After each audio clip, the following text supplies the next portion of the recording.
Luar biasa pemaparannya disertai dengan slide yang sangat atraktif, banyak gambar ya, jadi kita nggak bosen, nggak ngantuk. Ini luar biasa, sangat menjiwai jiwa-jiwa remaja yang mengerti. Terima kasih Kak Diat, sungguh luar biasa penyampaiannya. Iya. Semoga adik-adik juga mampu menyerap semua apa yang disampaikan oleh Kak Diat. Oke, Amin. kita akan ke sesi diskusi. Kita akan membagi 2 termin. Termin yang pertama akan saya buka 3 penanya. Di kolom chat apakah ada pertanyaan? Ini luar biasa Kak Dokter Diat. Kita partisipan semua murid 300. Ini ada 202. Wah, di atas Dan ada 50% beberapa ya. guru. Rupanya ini Bapak Ibu guru juga sangat berminat dengan materi ini ya. Jadi untuk biar bisa menangani anak-anak yang adiksi gadget atau juga bullying ini juga harus mengetahui ini ilmu dan informasi terkait. Insya Allah. Adakah? Tidak ada. Oh, belum ada ini ya. Jadi iya, sedikit informasi dokter dari ini. guru-guru ada mungkin? Ada Sedikit Bu informasi Yuli, dokter ini. ada Bu Ria Dokter merasanya ini. itu, ada Bu Mia, silahkan. Ada door prize-nya loh, jangan lupa. Ada anak saya juga, Renjiro 7B mau bertanya. Kita bisa makan gelato 2, nak, di Albana Mart. Dulu kalau saya Kak Diat ya, saya izin bertanya begini. Masalahnya anak-anak itu di rumah memang kadang orang tuanya juga pegang HP ini begitu. Jadi orang tua mau melarang anak-anak juga kayaknya anak-anak mental juga kalau diomongin lah. Mama, papa, ayah, bunda megang HP juga. Kenapa saya harus dibatasi? Mungkin gimana begitu biar menyadarkan bahwa ya udahlah nggak usah lihat mama papa, yang penting kamu sendiri begitu. Kak Diat, mungkin pertanyaan pembuka mungkin ya. Iya, sedikit informasi dokter ini. Gini, ini saya memulai untuk kampanye gadget itu di 2019. Di Lombok itu kita turun waktu itu, tapi kena pandemi. Sehingga apa? Angkanya meningkat penggunaan screen time, penggunaan gadgetnya. Nah, jadi nggak bisa dibatasi sekarang kan mekanisme pendidikan itu menggunakan luring ya gitu. Nah, kalau tadi tanyakan orang tua menggunakan smartphone, nah gimana orang bekerjanya juga pakai itu misalnya. Kayak dokter ini ada WhatsApp grup rumah sakit, otomatis ting tong terus kan. Cuman itu tadi. Jadi ketika kita nggak bisa sebagai orang tua ya, kalau sebagai anak-anak mereka akan banyak belajar dari orang tua. Jadi ketika orang tua menggunakan smartphone di rumah, itu memang perlu ada batasan juga. Ada batasan. Jadi memang kalau di meja makan, ketika makan bersama, sebaiknya tidak membawa handphone juga orang tua. Itu contohnya. Ketika memang di sana meja makan adalah satu tempat untuk berbagi, untuk bercerita kegiatan mereka di sekolah apa, problem mereka itu apa, gitu sambil makan, sambil orang tua juga belajar untuk mendengarkan. Nah, kalau orang tua masih menggunakan handphone di meja makan, berarti orang tuanya juga masih dalam tanda kutip adiksi juga nih orang tua. Jadi membuat rule yang jelas di rumah. Jadi kalau membuat aturan, orang tuanya juga harus mengikuti aturan itu. Contoh misalnya, smartphone digunakan hanya bila untuk mencari literasi atau belajar atau apa. Nah, itu nanti kalau orang tua untuk bekerja ya di saat bekerja. Tapi kalau tidak di jam itu, sebaiknya memang fokus untuk kegiatan di rumah. Begitu dokter ini. Jadi kadang orang tuh, nah mama papa kerja nih, boleh pakai HP. Itu anak di dalam hati itu, ya elah, katanya nggak boleh. Papa mama aja make. Nah, itu akan ada protes begitu, dokter ini. Jadi jadilah role model di rumah juga. Iya baiklah, mungkin dari adik-adik juga bisa jadi role model sebenarnya ya. Setelah webinar ini tahu bahaya adiksi gadget gitu, terus ketika bunda ayahnya terlalu sering bermain game atau apa, mungkin bisa memberi contoh. Jadi adik-adik lepas dulu dari HP-nya, ajak main orang tua, itu sungguh luar biasa itu. Iya, ada triknya juga tuh. Biasanya ada triknya. Bagaimana? Jadi kalau adik-adik bisa gunakan untuk mengurangi ayahnya misal menggunakan smartphone, biasanya habis maghrib ajak, ayah bisa nggak simak, kalau bahasanya simak kakak baca Al-Qur'annya gitu. Itu akan membuat nggak Masya main. Allah. Itu Bisa mungkin pakai banyak gitu dari trik adik-adik ya. Albana di sini yang seperti itu, luar biasa. Baiklah, Kak Dokter Diat, ini ada beberapa pertanyaan ternyata sudah pada tergelitik nih. Pertanyaan pertama dari Kakak Yasmin di 9C. Assalamualaikum. Waalaikumsalam. Waalaikumsalam warahmatullahi wabarakatuh. Saya mau tanya, seperti yang dijelaskan tadi terkait dengan dampak bullying adalah menyakiti diri sendiri. Bagaimana cara menghilangkan kecanduan menyakiti diri? Wah, ini bukan hanya kecanduan gadget, ternyata kecanduan menyakiti diri, luar biasa. Silakan Kak Diatnya, mungkin banyak kejadian pada remaja kita seperti itu. Iya. Dulu di 2019 Kak Diat itu melakukan research, penelitian di 5 SMA favorit, SMA ya, bukan SMP ya, di 5 SMA favorit di Kota Mataram. Dasarnya apa? Karena di tahun yang sama di Kabupaten Dompu terjadi bunuh diri massal oleh remaja putri sebanyak, percobaan bunuh diri yang meninggal itu ada 3 orang, sebanyak 15 kasus. Akhirnya Kak Diat melakukan penelitian di 5 SMA favorit di Kota Mataram, Lombok ya. Setelah diteliti, tidak ada satu SMA pun yang siswanya tidak punya pikiran bunuh diri ataupun menyakiti diri. Ada 4, ada 5 orang, dan itu langsung segera didampingi. Jadi kalau pertanyaannya, bagaimana cara menyakiti diri sendiri? Nah, itu sangat relate banget tuh pada kenyataannya saat ini. Banyak remaja yang memang pikiran untuk menyakiti diri itu sudah ada sebenarnya. Tapi apa?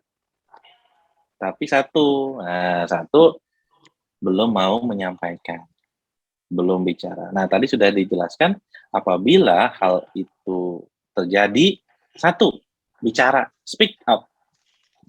Jadi kalau kita ada sesuatu, cerita, sampaikan. Menyakiti diri sendiri pasti ada sesuatu penyebabnya. Biasanya tidak bisa menyampaikan ekspresi emosi yang ada dalam dirinya. Ya, kesel banget, kecewa banget, sedih banget gitu. Nggak tahu tuh caranya, karena memang benar usia segitu tuh udah masih sedang proses belajar untuk bagaimana berbicara, bagaimana untuk menyampaikan suasana perasaan. Nah, cara yang pertama untuk menghilangkan kebiasaan menyakiti diri, satu, sampaikan, bicara. Bicara kepada siapa? Kepada orang yang kalian bisa percayai. Kepada orang dewasa. Nah, pilihan pertama siapa? Papa mama di rumah. Ya. Nah, itulah kenapa orang tua itu menjadi peran yang sangat penting. Yang kedua, bapak dan ibu guru di sekolah. Nah, biasanya di sekolah itu ada unit bimbingan konseling. Ya. Dulu bimbingan konseling isinya untuk anak-anak yang melanggar aturan sekolah. Nah, kalau di Lombok, saya memberikan pelatihan mereka untuk bagaimana menata ataupun mendeteksi dini mental emosional pada remaja. Dan mereka juga dilatih bagaimana mendampingi adik-adik kita.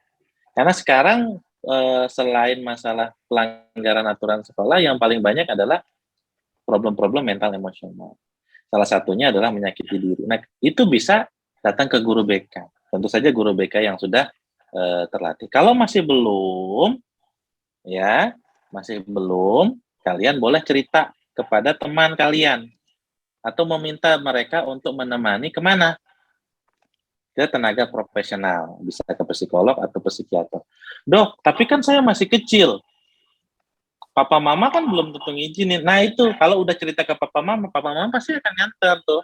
Bisa ke psikolog atau ke psikiater. Untuk apa? untuk kalian bisa cerita.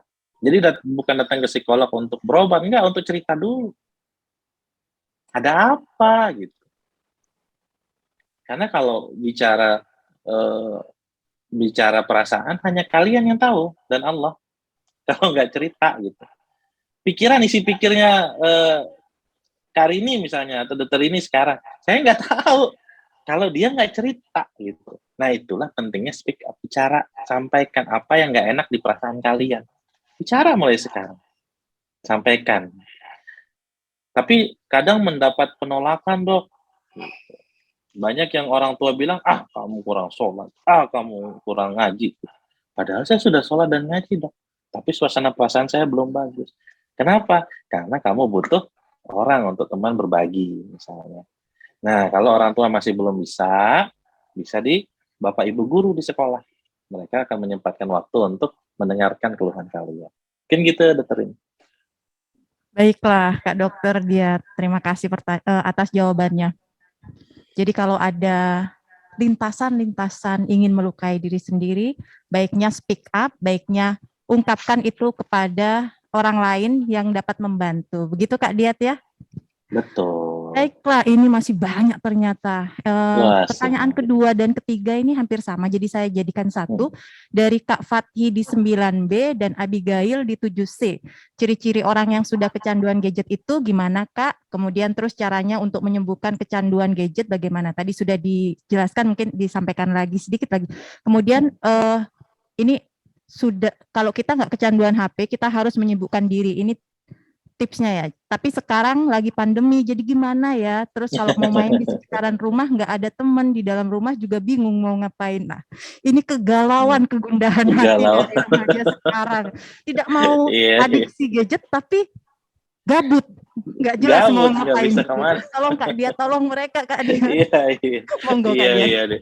Iya deh. Jadi gini dari ini. Jadi ini pertanyaan yang sangat masuk akal gitu. Tapi kalau pertanyaan pertama gimana tanda-tandanya tadi itu. Jadi kalau fungsi dasar hidup kalian misalnya seperti mandi, ini mandi dulu ya. Kita nggak bahas sholat dulu ya. Mandi, tuh kalau orang sudah kecanduan gadget tuh lupa mandi. Jangan bahas sholat dulu ataupun misal mau baca Al-Qur'an tuh. Mandinya aja itu bisa lewat. Kalau nggak digedor sama papa mama, abang, mandi gitu, itu enggak lupa, itu udah begini terus gitu di komputer misalnya. Itu udah mulai, itu tandanya sudah kecanduan. Yang kedua ya, nilai akademik turun, ya, kemampuan fokus berkurang. Kok saya jadi agak lambat ya mencerna sesuatu, mempelajari sesuatu gitu. Ya, atau mungkin satu, nah ini yang paling sering berbahaya tuh baperan, emosional, ya, sensitif banget. Itu kalau dari psikologis ya, kalau dari ini. Nah, itu udah kecanduan tuh. Misal dihukum sama papa mamanya, kamu kebanyakan main handphone disita, barang-barang bisa dijatuhkan, gitu. Nah, kalau yang kedua, kalau saya udah mau berhenti nih, katanya harus aktivitas fisik, tapi di rumah aja. Nah, ini Kak siapa nih? Kak Abigail ya. Jadi kalau nggak bisa, terus saya ngapain? Banyak hal yang menarik yang bisa digunakan. Misalnya bermain puzzle. Yang kedua, kalau Abigail, saya nggak tahu nih Abigail laki apa perempuan. Kalau anak laki, kalian bisa melakukan olahraga di rumah, ya, untuk pembentukan muscle otot, ya, sit up itu bisa digunakan untuk itu, ya, dan itu relatif murah daripada ke tempat gym. Misalnya. Ini kalau sekarang kan lagi ngetren tuh ya. Ngejaga fit tubuhnya gitu. Kenapa? Karena mungkin ada beberapa dari adik-adik kita yang kedepannya pengen menjadi berkarir gitu di bidang yang membutuhkan tubuh yang fit. Gitu. Itu sekaligus menjaga kesehatan untuk tetap fit. Atau jogging boleh di lapangan komplek rumah, itu kan bisa. Bukan berarti ketika pandemi nggak bisa melakukan apa-apa, enggak. Kemarin ada Fakultas Kedokteran mengeluarkan edaran nggak boleh luring kayak gitu karena takut pandemi gitu. luringnya enggak, tapi sorenya nongkrong di mall. itu itu kan gimana ya gitu. Jadi benar-benar dijaga tapi sorenya. Jadi sebenarnya ketika kita memang niat mau melakukan sesuatu, kita bisa dalam lingkungan rumah aja bisa melakukan olahraga kalau memang papa mama nggak izin keluar ya. Di rumah bisa melakukan olahraga. Yang kedua bisa bermain puzzle, membuat hal yang kreatif. Ya, kalau bisa sekarang kan bisa mendekatkan diri dengan teman-teman ya dengan media Zoom kan free juga. Kalian bisa bisa ini membuat kuis atau apa dengan itu ya. Bukan bermain game ya, karena yang bikin kecanduan game. Oke, mungkin itu dari ini. Baik, pertanyaan keempat dari Kak Arifta 7C. Izin bertanya, apakah penggunaan gadget bisa berpengaruh pada penurunan kualitas otak dan bagaimana Ya. cara mengatasinya? Karena sekarang kan waktu sekolah online lebih banyak, dokter. Jadi mungkin sudah ada indikasi kok sudah turun nilai-nilainya. Mungkin takut kualitas otaknya sudah menurun, Kak. Silakan. Iya deh. Jadi gini buat Arifta ya. Jadi kalau penurunan kualitas otak, jadi penilaian kecanduan gadget itu dia ada kriterianya. Jadi perburukan itu terjadi dinilai dalam 1 tahun. Jadi bukan sekarang langsung gitu kerusakan otaknya enggak, tapi dia di kriteria di kedokteran jiwa itu 1 tahun evaluasinya dengan tadi gambaran-gambaran yang tadi. Nah, kalau pengaruhnya di otak, iya. Apalagi nih kalau kita lihat itu kerusakannya mirip dengan penggunaan narkoba. Ya, di otak depan tuh banyak pengambilan keputusan, ya, kemampuan mengingat, kecerdasan akan berkurang apabila memang kita sudah mengalami kecanduan gadget. Nah, pertanyaannya, apakah saat ini adik-adik kecanduan? Ya kan belum tentu juga. Kriterianya masuk nggak tadi, sampai nggak sekolah-sekolah, sampai nggak keluar-keluar kamar tuh main game terus. Itu yang paling banyak ya karena game online. Kalau misal smartphone-nya hanya digunakan untuk WhatsApp group, misalnya smartphone-nya hanya digunakan untuk Zoom gitu, enggak bisa merusak otak. Tidak seperti itu. Ya. Tapi kalau digunakan untuk yang sifatnya bermain game yang berjam-jam, nah itu bisa. Kenapa? Karena bermain game itu dia ada levelnya. Otak kita akan ketagihan untuk meningkatkan level dari permainan game kita. Ya, itu yang membuat kita menjadi terus-terusan nagih tuh. Ini saya udah level 1 nih. Wah, besok level 2 atau mungkin misalnya saya mau dapat baju perang ini, mau dapat gunnya ini gitu misalnya. Itu akan terpicu setiap hari pikirannya ke sana. Jadi itu yang lebih banyak menjadi isi pikirnya. Sehingga apa? Materi sekolah, materi apa nggak masuk. Nah, kemudian cara mengatasinya apa gitu? Cara mengatasinya seperti yang tadi, ya, batasin penggunaannya, terutama untuk yang tidak berkaitan dengan pendidikan ya, yang tidak berkaitan dengan sekolah. Bermain gamenya dibatasin. Boleh main game, tapi jangan terlalu lama. Tadi ada batasan waktunya ya. Nah, kalau untuk luring ya nggak masalah. Kalau luring itu daring itu nggak akan merusak otak. Karena beberapa penelitian yang Pak Dokter baca, itu tapi untuk mahasiswa kedokteran ya, di beberapa center itu sudah diteliti bahwa penggunaan media daring itu tidak menyebabkan kerusakan otak, tetapi mengurangi performa. Karena kalau untuk menjadi seorang dokter itu memang harus kontak dengan orang lain. Nah itu reguler. Tapi kalau untuk SMP tidak terlalu berpengaruh ya. Oke, mudah-mudahan sih segera bisa masuk ke sekolah, itu lebih asik. Saya ketemu guru-guru. Ternyata gadget juga bisa meningkatkan kualitas otak kalau kita pakai gadgetnya untuk mencari ilmu ya Kak Diat ya. Betul banget. Dan mendalami lagi hobi dan minat kita mungkin yang bermanfaat seperti itu. Nah ini dari Safira Kalsum, kayaknya kelas 7 ya. Ini pertanyaannya, kenapa kalau kecanduan gadget bisa ada resiko depresi dan bunuh diri, Kak? Ini kita berasa ditanyain patofisiologi dan neurotransmitter. Iya. Bagaimana Kak? Silahkan dijawab Kak. Iya, jadi kecanduan gadget itu adalah suatu penyakit yang tadi yang kronis ya. Kronis itu jangka panjang. Jadi kerusakannya terjadi sedikit demi sedikit. Seperti pada terbilang, atau Kak Diat bilang tadi, dia 1 tahun evaluasinya. Jadi, kecanduannya itu dinilai selama 1 tahun, perburukannya selama 1 tahun. Nah, perburukan atau kerusakan otaknya itu sedikit demi sedikit, akhirnya apa? Hormon di otaknya mengalami penurunan, itulah yang memicu depresi. Nah, seperti yang mungkin kalian bisa lihat di beberapa informasi edukasi, depresi itu salah satu perasaannya murung, ya, kehilangan semangat untuk beraktivitas, kemudian mudah lelah. Itu gejala-gejala yang paling sering muncul. Nah, itu yang terjadi secara terus-menerus setiap hari, sampai kalian tidak bisa melakukan aktivitas yang seharusnya bisa dilakukan. Nah, itulah depresi. Nah, kalau bunuh dirinya itu bunuh dirinya itu adalah salah satu gejala perburukan dari depresinya. Yang dipicu apa? Dipicu oleh rasa putus asa, karena tidak ada perbaikan dalam kehidupannya. Nah, itu yang bisa diobati. Kalau itu udah muncul, nggak pakai obat, harus ke dokter jiwa itu. Wah, mudah-mudahan sih tidak sampai seperti itu ya. Sehingga bisa dicegah dari sekarang dengan cara apa? Gunakanlah gadget kalian secara bijak, gunakan untuk hal yang baik, begitu. Mungkin itu Karini ya.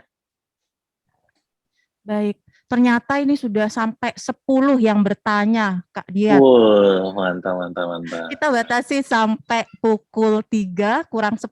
Sisanya kalau masih ada pertanyaan yang belum terjawab, nanti akan saya sampaikan secara japri ke Kak Dokter Diat, nanti bisa Boleh, disampaikan siap, kepada yang siap. bersangkutan untuk dijawab.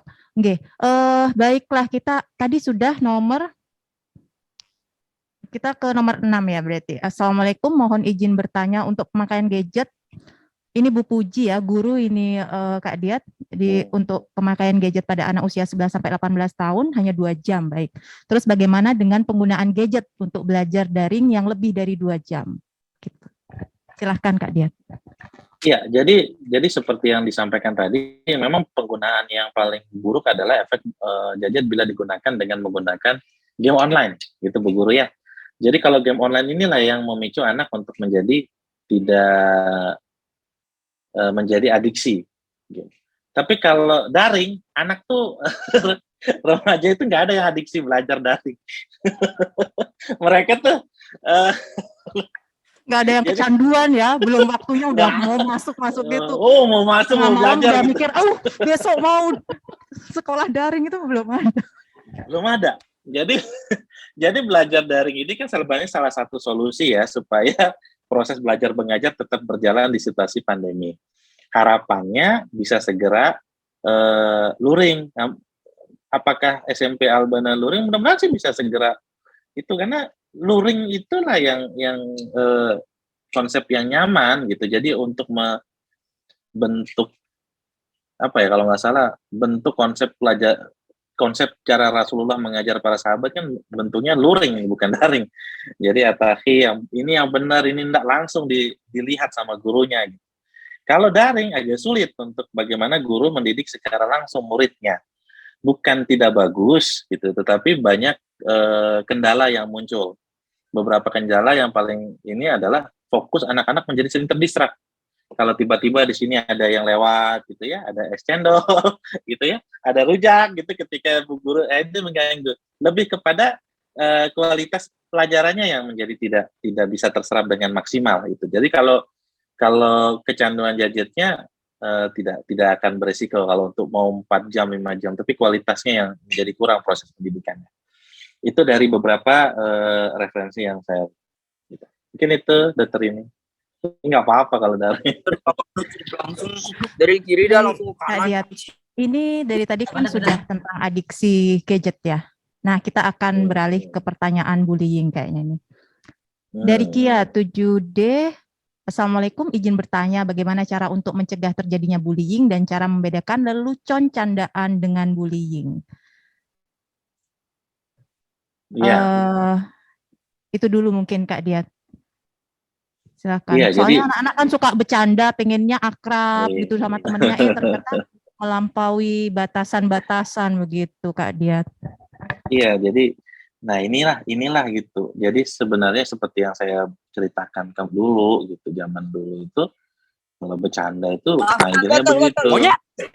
Woi, woi. Tuh, baru saja ya dicontohkan Anak-anak bentuk kata baru udah saja pada bereaksi dicontohkan itu. itu baru saja dicontohkan bercandaan yang menjadi sebenarnya itu bully secara verbal dengan menggunakan sebutan binatang misalnya seperti tadi ya. Nah, itu juga salah satu bentuk bully misalnya. Nah, kemudian bagaimana caranya kita membedakan bercanda apa enggak?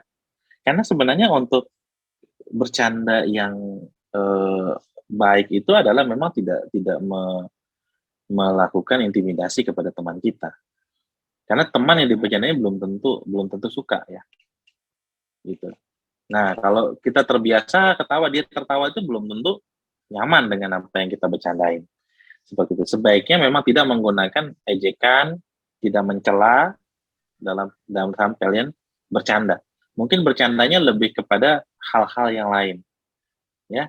Karena sampai saat ini kalau membedakan canda apa enggak, saya melihat mempelajari itu contohnya kayak misal stand up komedian gitu. Itu ada klasifikasi bercandaan. Namun bercandaan-bercandaan seperti itu memang tidak layak untuk anak SMP. Jadi terkadang bercandaan yang ditonton itu untuk orang dewasa. Ya, itu yang banyak ditiru gitu. Menggunakan kata-kata yang tidak pantas. Nah, ini mungkin bagaimana mencegahnya? Nah, mencegahnya adalah satu, kalau bercandanya di cyber, di media sosial, usahakan papa mama kalian itu memfollow kalian. Padahal sebenarnya kalau main medsos kan nggak boleh di bawah 18 tahun ya, kalau nggak salah ya.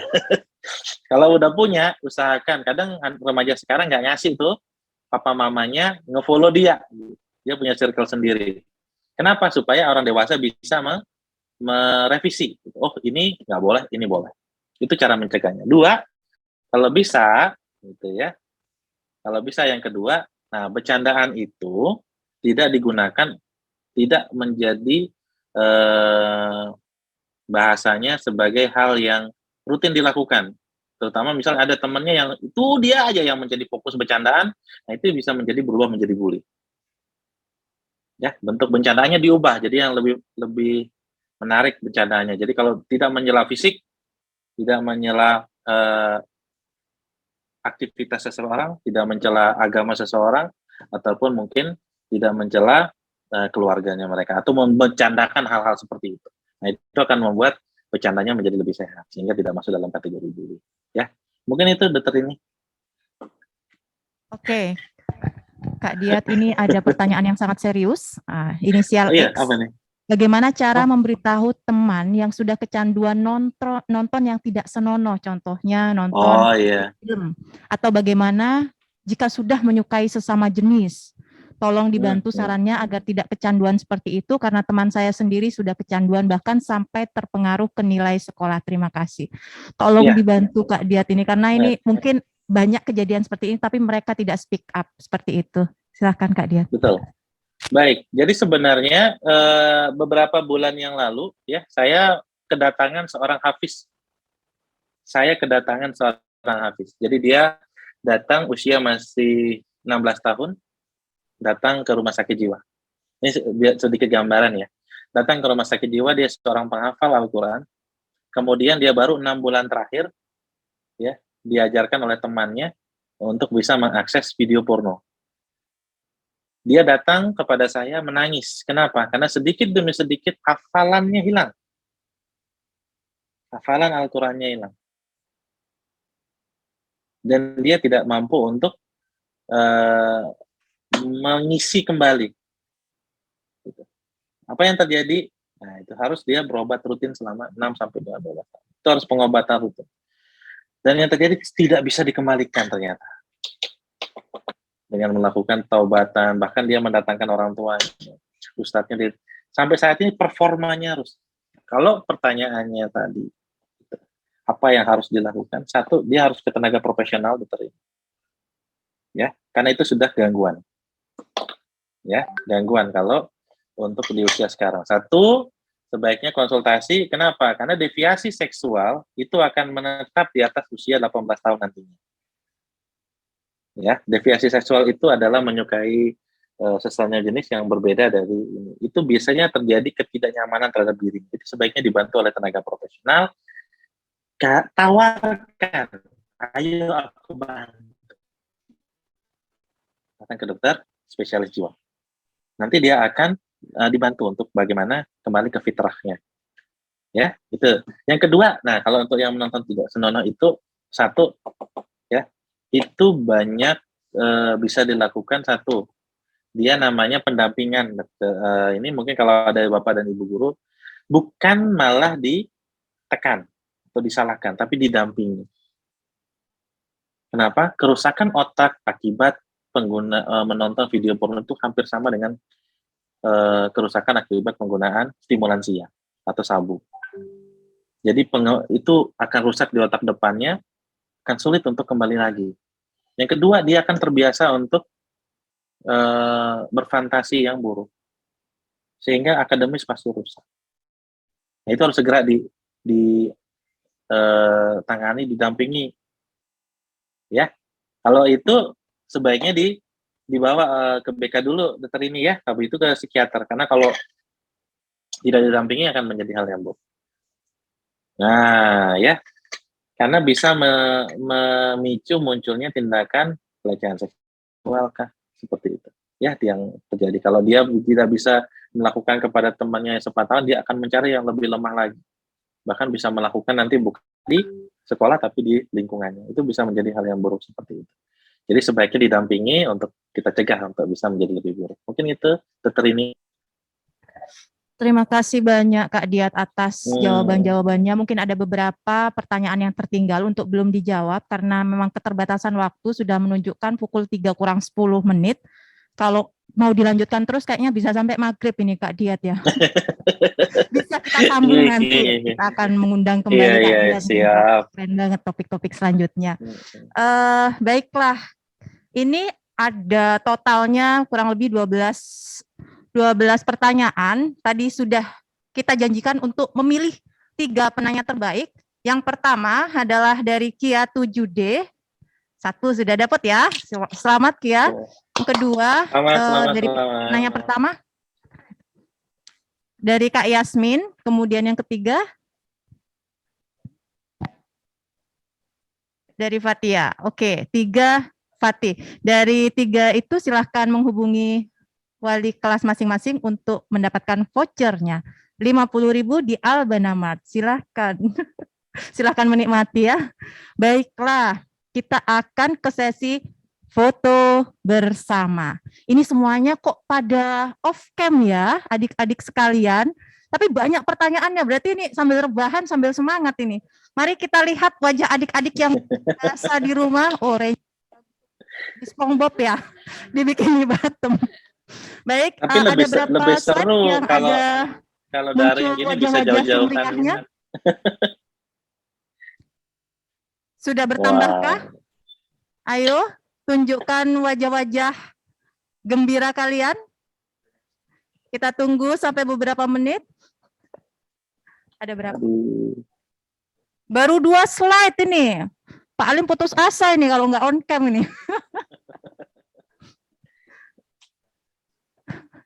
Ayo, sempat raup masih, sempat cuci muka, sempat pakai kerudung. Iya, kita tunggu lagi 1 menit. Nggak asik kalau nggak ada sesi dokumentasi nih. Ada berapa Pak Alim yang kebuka? 2,5 dari berapa? Dari 8. Waduh, kita tunggu sampai asar Pak Alim ya, semuanya biar on kamera. Kita tunggu sampai 4 slide kebuka, baru kita adakan sesi foto bersama. Kalaupun kebuka kameranya, jangan cuma dahinya kelihatan ya adik-adik.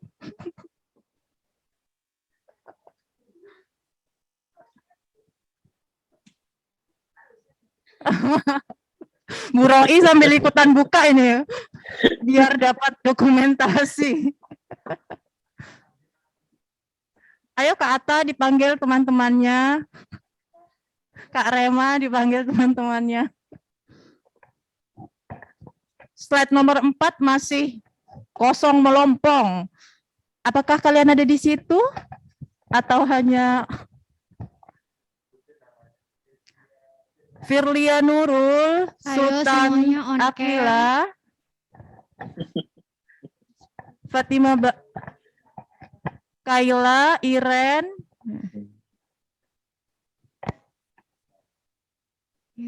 Baik, mungkin 3 saja cukup Pak Alim ya.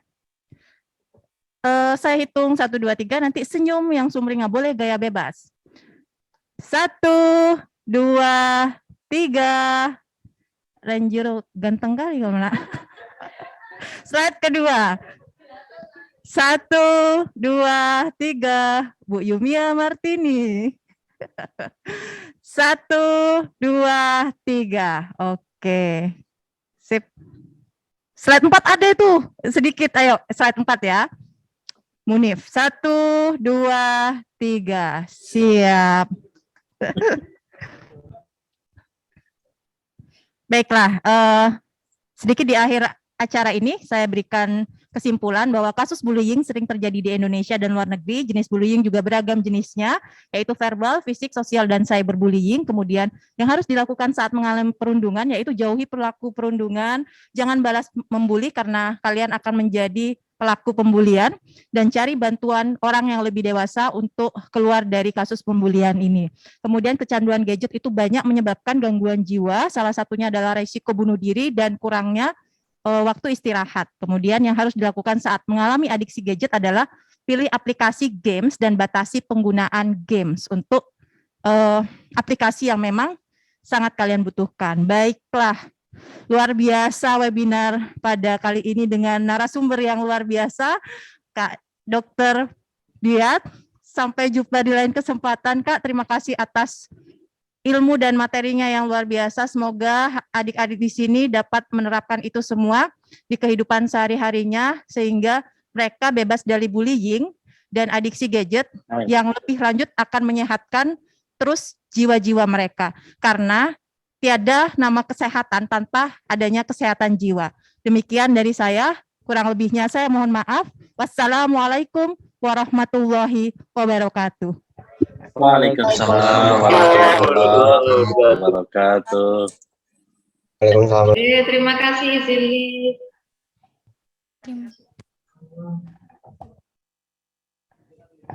Terima kasih Kak Diat, Kak Dokter Diat, menyampaikan materi yang luar biasa. Materinya bermanfaat bagi kita semua. Terima kasih juga buat teman-teman yang udah stay sampai akhir. Semoga materi tadi bermanfaat. Sekian dari saya, apabila ada salah kata maupun perbuatan, saya mohon maaf. Saya tutup, terima kasih. Wassalamualaikum warahmatullahi wabarakatuh. Waalaikumsalam warahmatullahi wabarakatuh.